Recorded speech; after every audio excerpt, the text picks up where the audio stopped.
पति पत्नी, प्रेमी प्रेमिका, इनके बीच कहा सुनी, रूठना मनाना, नोक झोंक चलती रहती है और ज्यादातर सब कुछ सामान्य हो जाता है। लेकिन कभी मामला इतना तूल पकड़ लेता है कि हत्या तक हो जाती है। बिलासपुर में कुछ ऐसा ही हुआ है। एक युवक ने अपनी गर्लफ्रेंड का मोबाइल ब्लॉक कर दिया। इससे विवाद इतना बढ़ा कि लड़की ने युवक के सीने में चाकू उतार दिया और उसकी मौके पर ही मौत हो गई।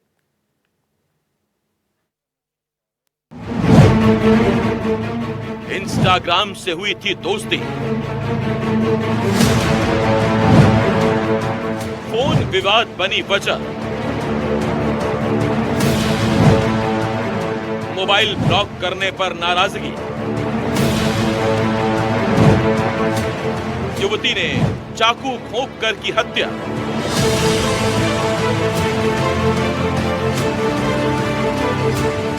ये मामला बिलासपुर शहर के सिविल लाइन थाना क्षेत्र अंतर्गत गौरी गणेश कॉलोनी का है, जहां तड़के दोपहर उस वक्त अफरा तफरी मच गई जब एक युवक की लहूलुहान हालत में मौत की खबर मिली। मृतक की पहचान 25 वर्षीय कामता प्रसाद के रूप में हुई है, जो खूंटा घाट क्षेत्र के ग्राम कर्रा का निवासी था। वहीं इस हत्याकांड की आरोपी उसकी प्रेमिका रोशनी सूर्यवंशी है। रोशनी सूर्यवंशी की उम्र 22 साल है। एक विभत्स टाइप की घटना होती है जिसमें एक लड़की जो है अपने बॉयफ्रेंड को चाकू मारकर उसकी जघन्य जो है वो हत्या कर देती है। ये पूरा मामला बिलासपुर शहर के हृदय स्थल गौरी गणेश कॉलोनी का है, जहां पुलिस को सूचना मिलती है कि एक लड़की जो अपने पुरुष साथी के साथ जो है वो प्रेम संबंध में थी। इसी दौरान पुरुष साथी ने उसे कुछ अपने कारणों की वजह से जो है उसका नंबर जो है उसने ब्लॉक कर रखा था। उससे क्षुब्ध होकर युवती आज सुबह जो है वो अचानक आती है, दरवाजा खटखटाती, जिस पे उसका दोस्त जो है वो दरवाजा खोलता है। लड़की का कहना है कि मैं चाकू सिर्फ डराने के लिए लेकर आई थी, लेकिन जो है मोबाइल के छीना झपटी में आप कह सकते हैं कि वो चाकू जो है उसके बिल्कुल सीने के पास लगा, जो कि एक गंभीर परिणाम के रूप में निकला और उस लड़के की जो है वो तत्काल मृत्यु हो गई। जानकारी के मुताबिक कामता प्रसाद ने किसी बात को लेकर अपनी प्रेमिका रोशनी को मोबाइल पर ब्लॉक कर दिया था। इसी बात से नाराज होकर रोशनी सीधे गौरी गणेश कॉलोनी स्थित कामता के पास पहुंच गई। दोनों के बीच पहले तीखी बहस हुई, फिर कहासुनी ने हिंसक रूप ले लिया और इसी दौरान युवती ने चाकू से युवक के सीने पर वार कर दिया। 1-1.5 साल से होटल में काम कर रहा था। हाँ। उसके बाद अच्छा खासा था, बीच बीच में इससे मेरा बात भी होता था। ठीक है। उसके बाद ये अचानक मैं अभी ड्यूटी में था, अचानक से मेरे को कॉल आया बड़े भैया का कि कुछ घटना हो गई है, चले जाओ करके। तो जैसे ही मैं आया तो देखा कि पेशेंट का डेथ हो गया है, भाई का। और फिर सर ने बताया, पुलिस वाले ने, कि लड़की से इसका कुछ अफेयर चल रहा था और प्लस तो लड़का जो था ना वो इसका नंबर ब्लॉक लिस्ट में डाल के रख दिया था। तो इसी चलते लड़की आई है। आने के बाद उसका जो दूसरा साथी था रूम में, वो दरवाजा खोला है और जाके डायरेक्ट सीने पे चाकू से वार किए हैं। लड़की का कहना था कि मारना उद्देश्य नहीं, सिर्फ डराने के लिए आई थी चाकू लेकर। तो अगर ऐसा डराने के लिए आए रहते तो फिर मारना नहीं था, और अगर ऐसा किए हैं कि बेवजह अगर मारे हैं तो इसके ऊपर सख्त से सख्त कार्रवाई होना चाहिए। हमले के बाद कामता प्रसाद लहूलुहान होकर जमीन पर गिर पड़ा। सीने पर चाकू के गहरे निशान थे। स्थानीय लोगों ने मदद की कोशिश की, लेकिन तब तक बहुत देर हो चुकी थी।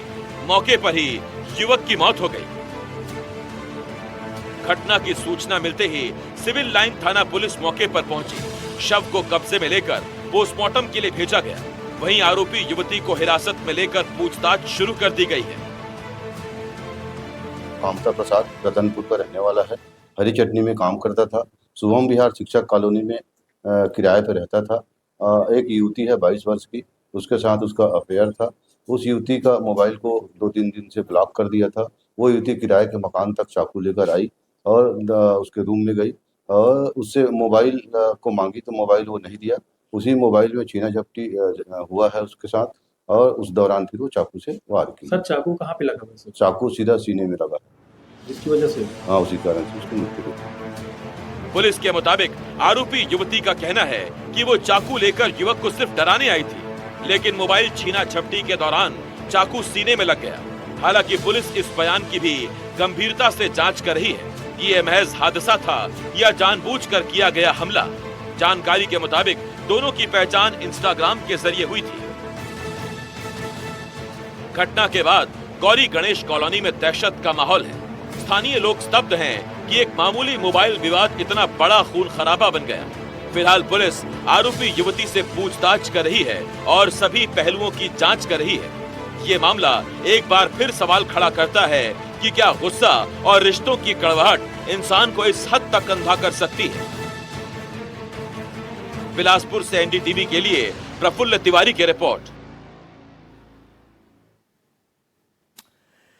जादू टोना, अंधविश्वास आज भी हमारे समाज को दीमक की तरह खाए जा रहे हैं। लाख कोशिशों के बावजूद लोग इनकी जकड़ से आजाद नहीं हो पाए हैं और कई बार जादू टोना खून खराबे की वजह तक बन जाता है। मंडला में एक महिला इसी का शिकार हो गई। महिला पर जादू टोने का शक था और यही शक महिला की हत्या का कारण बन गया। महिला के बेटे के दोस्त ने घर में घुसकर कुल्हाड़ी से महिला पर हमला किया और महिला की मौके पर ही मौत हो गई।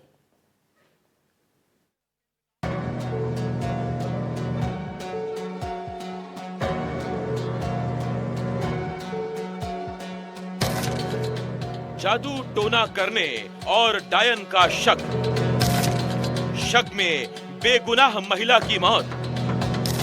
अंधविश्वास के चलते दोस्त की मां का मर्डर। इलाके में दहशत और अफवाहों का माहौल। जादू टोने के शक ने एक बार फिर इंसानियत को शर्मसार कर दिया।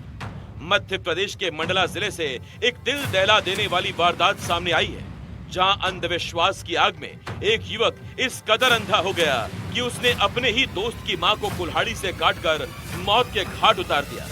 ये कहानी है मध्य प्रदेश के मंडला जिले के बिछिया थाना क्षेत्र के ग्राम सहजपुरी की।